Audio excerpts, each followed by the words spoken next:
Bitcoins and got interested. And for my presentation, essentially, I'm not sure how many of you guys know about what is a patent at a high level, and then go through how they apply to Bitcoin patent applications that are currently pending with the USPTO, and then a recent court case that established that Bitcoin is currency at the federal level. So I can just go through it quick. Okay. As I just said, this is the matter that we're going to discuss. What is a patent? Patentable subject matter with the USPTO. What are patent claims? Prior art. Obviousness standard when you're combining prior art references. This is important in Bitcoins because at a base level it is a form of currency, and when you're trying to apply for patents, there could be issues with how banks are doing other online transactions that are secured, credit card transactions, some of the new FOB transaction series that they're just out there.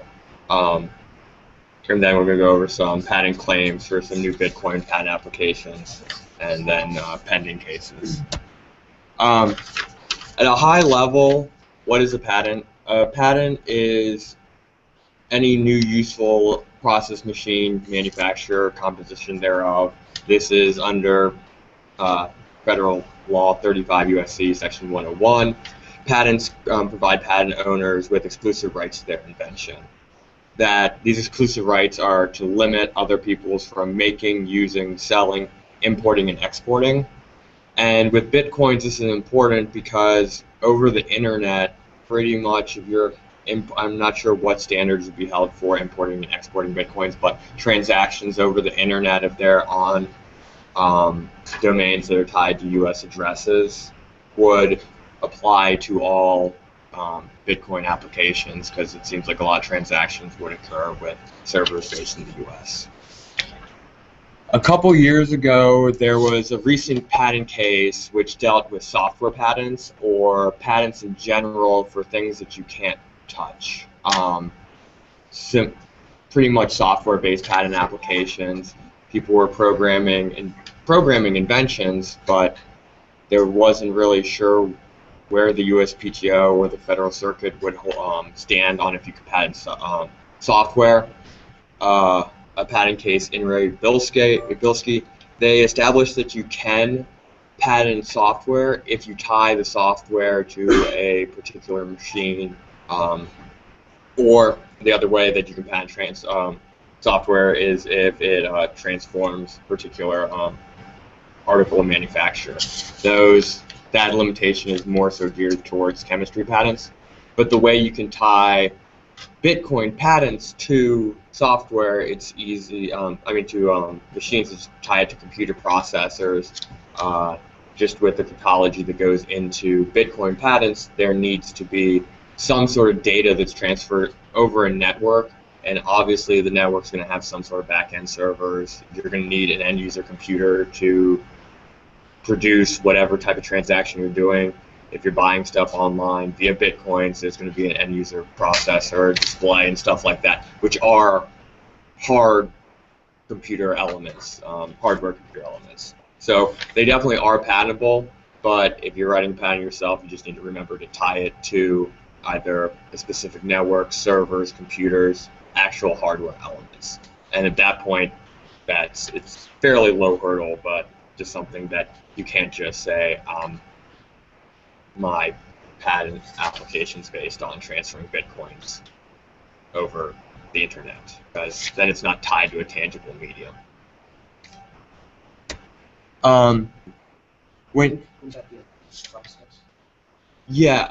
It's something else that people seem to know, business process and business methods.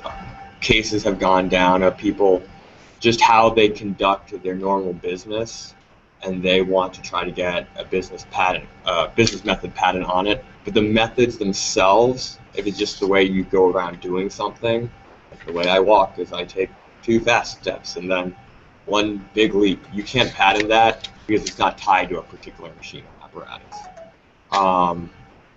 But if you expand that out to business methods, the way people conduct deals and stuff, I guess the way the software kind of automates a lot of processes, that's where the business methods come in, that you just have to make sure that they're tied to a particular machine. Yes? We're learning about patents, and it's important to patent the Bitcoin process so that people are just messing with the system, or will the patent law prevent Bitcoin from doing something? Patent law never really will prevent anything except for if somebody else gets a patent on it and they invent the invention first. I guess we can jump right into prior art and we can come back to here. Some way that you can limit somebody else from making an invention is if you invent it first. That's what's known in patent world prior art. So essentially somebody can get a patent unless somebody else invented it first or was described in a printed publication on public use sale. So if somebody was to invent something dealing with Bitcoin, published an article, then somebody else could then later come. This is for everything in general, to keep things open source based. Make sure you publish things if you're not really that interested in obtaining a patent, but you don't want other people to later independently invent it and just want to monetize what they've spent their efforts into. But essentially, prior art, as I was discussing, that anybody can get a patent on anything, including Bitcoins. They don't need to invent the base system, the blind handshakes on the back end. But if they find ways to improve Bitcoin technology, they can obtain a patent on that small space. I used to write patents for Alcatel-Lucent. They would do a lot of telecom stuff. They're smaller than AT&T, Verizon, but a lot of telecom patents, and they would get patents on just pushing data instead of having the telephones have to send a request for it. And so just eliminating the step of sending a command from your phone, just the base station, the cell tower, sending it automatically, they were able to obtain small patents on that technology. So for Bitcoins, the base system is there, but people will probably try to monetize improvements that they make. Maybe, I don't know. So just a question about printed publication. So no video is something Printed publication would be, anything, YouTube video, anything that somebody can find. Okay. Twitter post. Okay.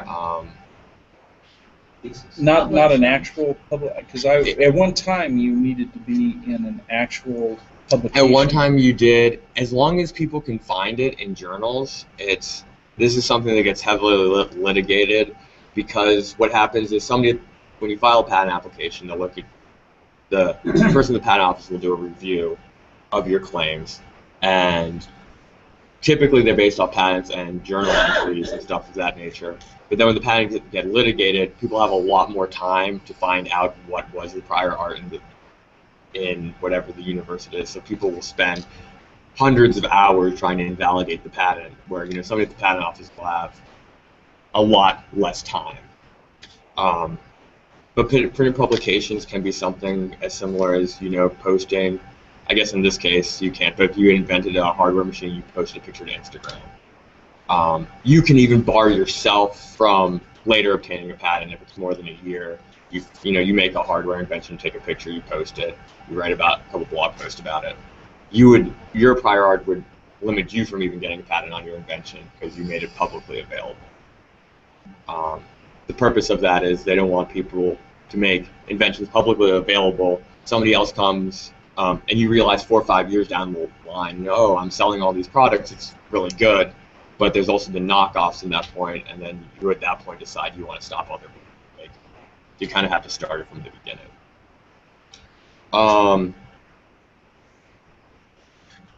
I guess going back to when you draft a patent application, at the back of the patent application, you draft a set of claims, and people draft a set of claims based off their improvements that they are doing in whatever subject matter they are handling. So you'll see a lot of different patent applications and inventions directed towards a lot of different similar things. automobiles, car doors, everything will have thousands of patent applications written on it. But the patent claims will define what your scope of the patent is. So when you read, if you're looking at a patent application, looking at the claims at the end is important, because if you just look at the drawings, things can look very similar. Claim construction is just when you draft claims.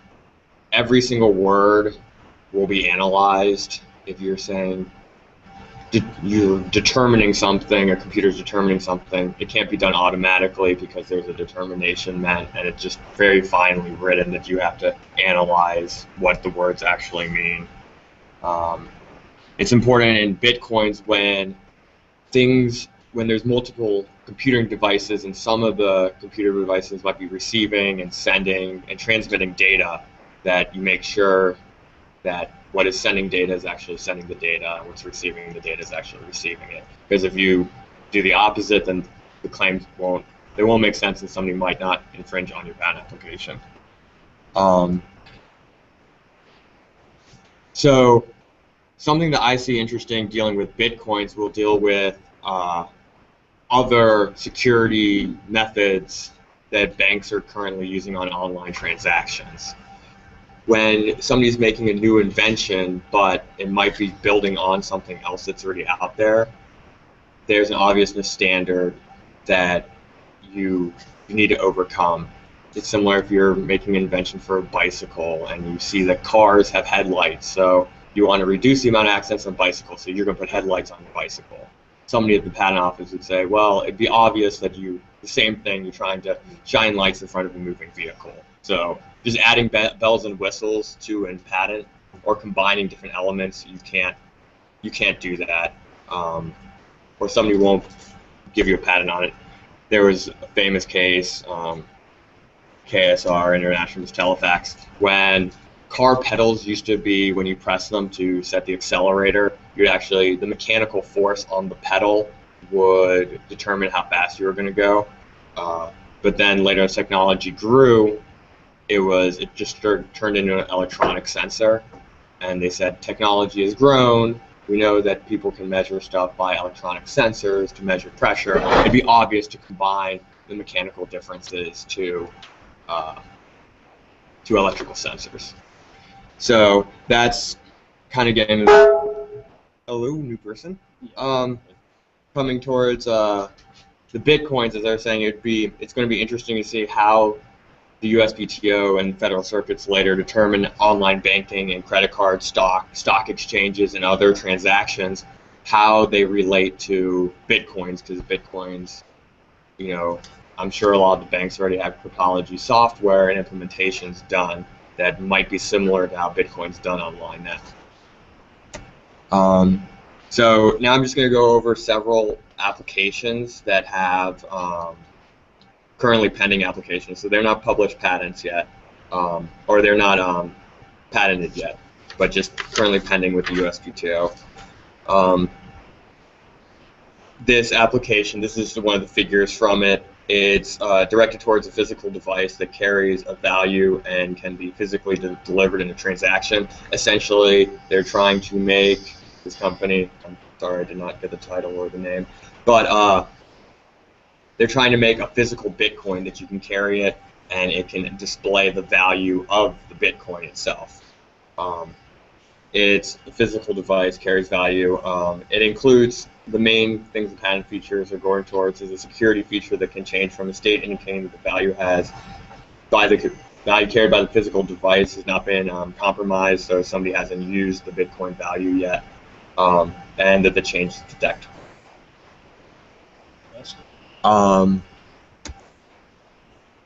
This is one of the patent claims that is one of the broader claims in this patent application. And as I said, there's 3 different limitations here. That one goes towards the representation of the value carried by the physical device. An issue I see with that limitation itself is just a gift card. A gift card will carry a representation of the value. iTunes gift card, $50. Okay.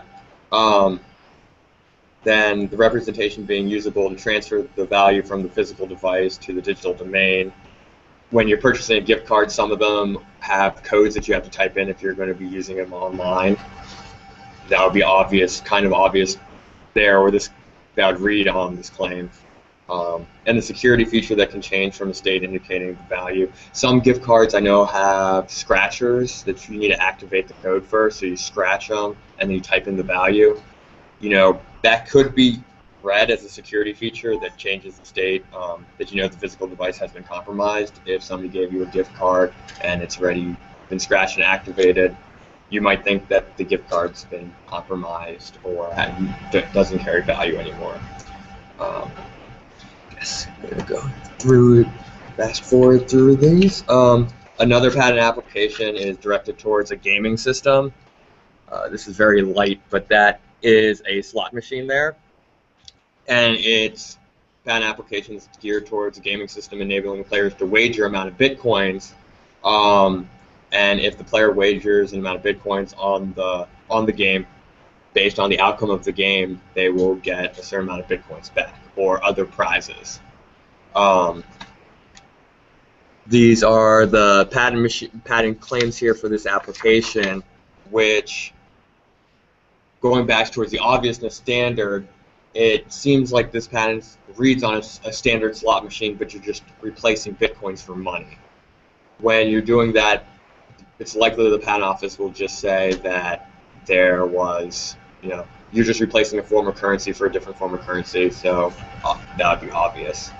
So just when you are drafting claims and patent applications, it's important to remember the obviousness standard. There was, I guess I'm going to jump a couple and go straight into a recent case that came out where it was in Texas. Courts are only able to hear cases that they have subject matter on. A criminal court can't hear a civil court. Federal courts can't hear stuff that's only in-state matters. So to have a federal court hear a case, they have to have subject matter over the case. And here the SEC, in this case, there's a Bitcoin Ponzi scheme. I'm not sure, alleged Ponzi scheme, and the crux of the court decision was whether the Federal Circuit had jurisdiction to hear the case. And the SEC, one of their jurisdictions is over any security, bond, stock, treasury stock, security bond, or future investment contract. And if Bitcoins weren't held to be currency, then the Federal Circuit wouldn't have jurisdiction over the case. And I guess the main holding in this case was the defendant in this case argued that Bitcoins isn't money, and when he was receiving Bitcoins, he never received actual cash.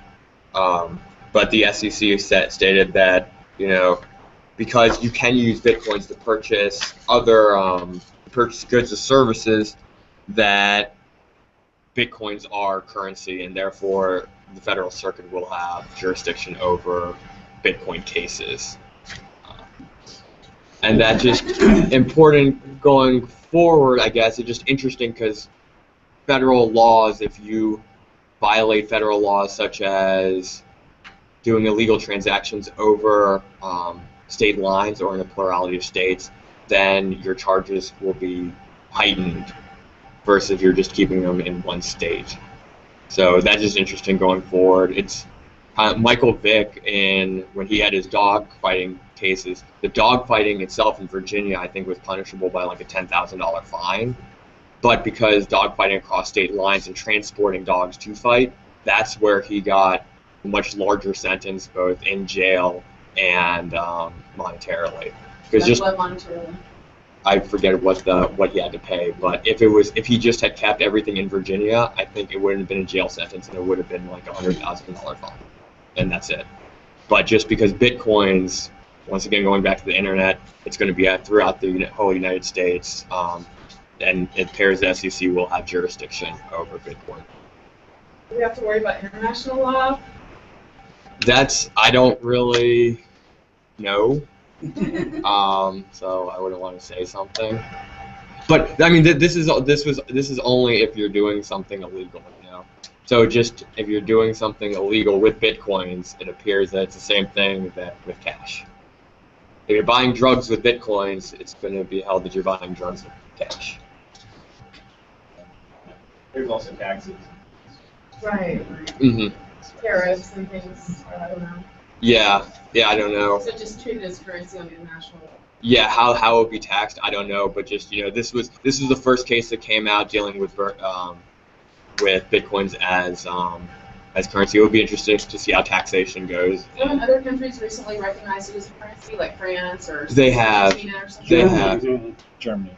Yeah. Germany only? That was the one that was in the news.